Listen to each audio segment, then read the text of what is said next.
আমার এই প্রস্তাবে সরকারি দল খুশি না। আমি কি করবো? আপনার দলই খুশি না। ওই তারা তো সেই রকম উষ্ণ অভিনন্দন জানালেন না। তার সফরের পরে অভিনন্দন জানিয়েছিলাম, আরেকবার অভিনন্দন জানাই। তিস্তা মহাপরিকল্পনা বিষয়ে তিনি শক্তিশালী বন্ধু দেশ চীনের সাথে কথা বলেছেন। আমি আরো আপনাকে আশ্বস্ত করছি, বুলা আমার শ্বশুর বাড়ি নয়।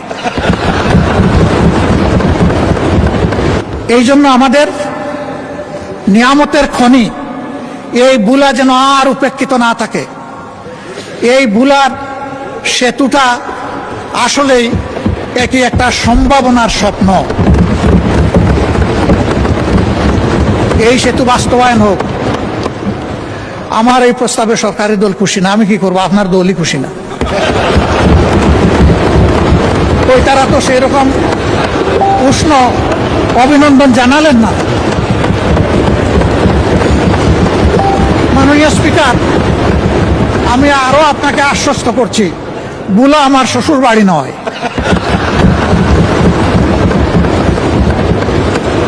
কিন্তু বুলা বাংলাদেশের অংশ।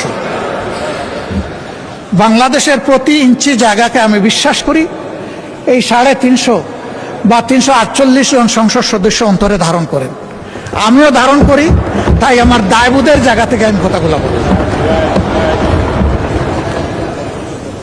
বুলার উন্নয়ন পুরা দক্ষিণ অঞ্চলের উন্নয়ন বয়ে আনুক, আমি দোয়া করি। আর আমি কথা বাড়াচ্ছি না, অনেক সময় নিয়ে নিছি।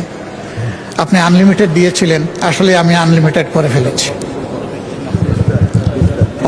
এই দিক থেকে আওয়াজ আসছে তিস্তা মহাপরিকল্পনা। আমি মাননীয় প্রধানমন্ত্রীকে অভিনন্দন জানাই আরেকবার।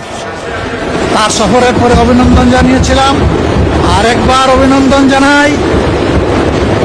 তিস্তা মহাপরিকল্পনা বিষয়ে তিনি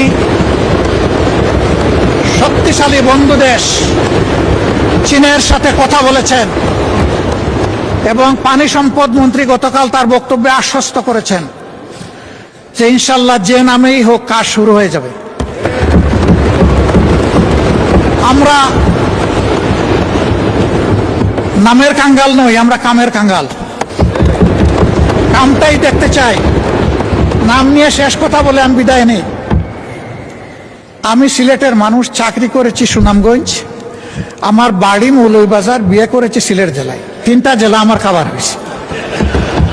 তো সুনামগঞ্জে একটা শিক্ষা প্রতিষ্ঠান স্থানীয় লোকেরা গড়ে তুললেন তাদের নিজের অর্থে এবং পরিশ্রমে।